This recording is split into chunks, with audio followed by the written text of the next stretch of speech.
I'm Nancy Drew. This is my center of operations, my desk. Go ahead and poke around. If you want to know the particulars of how I do what I do, take a look at the book titled How to Be a Detective. It's real helpful, especially if you're new to the mystery-solving business. And be sure to check out my scrapbook. I put memorabilia from all my past cases in there. A lot of them were pretty dangerous and at times really scary. But don't say anything about that to my dad, okay? He worries about me enough as it is. And whatever you do, read what's in the file called Case File. That'll tell you all about the mystery I'm about to try to solve. If you think you're ready to dive into that mystery, just click on the plane ticket and you'll be on your way.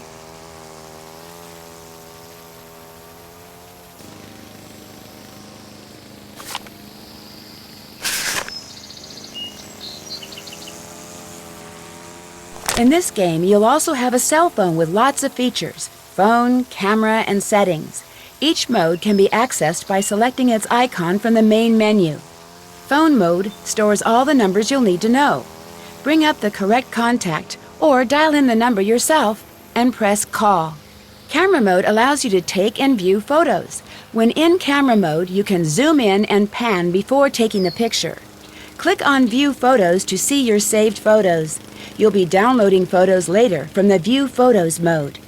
And the Settings menu allows you to personalize the look of your phone by choosing one of the options in the drop-down.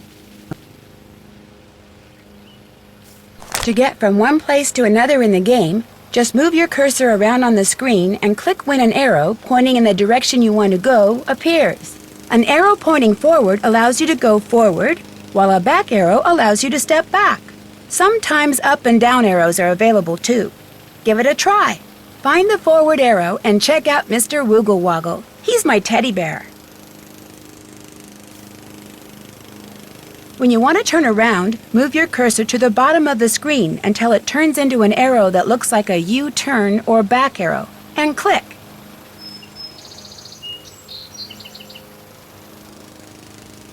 I always use my magnifying glass to scan my surroundings for clues. When it turns red, I know I'm onto something. When your magnifying glass turns into a question mark, you can talk to someone. When it becomes a hand, you can use it to open and close things, pick up objects, and move things around. To see how this works, move your mouse over this scene until the magnifying glass turns red. Then click to zoom in. See how the magnifying glass turned into a hand when you rolled it over the key?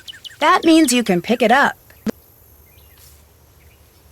When you click on an object with the hand cursor, that object gets added to your inventory. To see what's in your inventory, just click on the inventory icon at the bottom of the screen. To use an item that's in your inventory, just click on it. In fact, try clicking on the key. See how the cursor turned into the item you clicked on? Use the key to click on the lock on my suitcase, and you'll see how good I've gotten at packing. To return an object to your inventory, just click on the inventory icon, then click on the Open Inventory box, and the object will go back into storage. You can close your inventory by clicking on the square in the upper right-hand corner, by clicking on the inventory icon, or by clicking on another icon. I keep reminders to myself in my journal. Click on the notebook icon at the bottom left of the screen, and you'll see what I mean. I try to keep my notes tidy by putting them into categories. Just click on a category, and you'll see all the entries on that topic I've made up to that point in the game. Click on the clipboard icon, and if you're a junior detective, you'll see a list of what I need to do. Organized person that I am, once I've done something, I check it off. The gear icon allows you to determine how you experience the game. For instance, you can choose to play the game in a window on your computer screen if you want. You can also adjust the volume of the music, voices, and sound effects, as well as turn off the closed captioning text and change the color of the background mat. Click on the folder icon and you'll be able to load a previously saved game. Just scroll through the thumbnails, select the game you want, then click on Load. Or if you click on New, you can start a new game.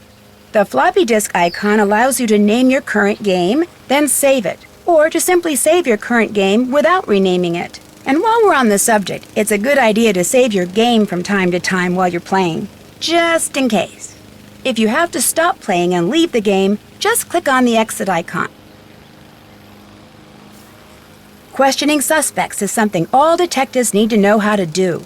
In the game, to get people to talk to you, all you have to do is click on them.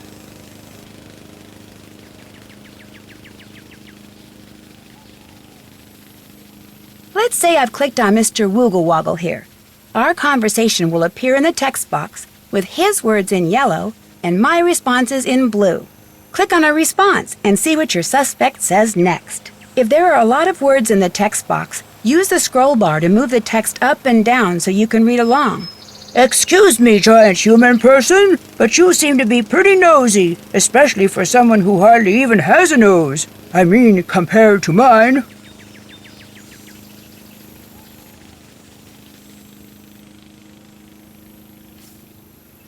You think so? Usually people only call me nosy when they're hiding something. Before you can start playing, you need to decide whether to play as a junior or senior detective.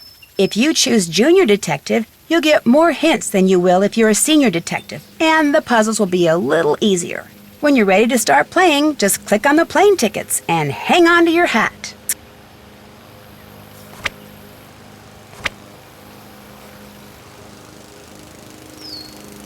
Did that.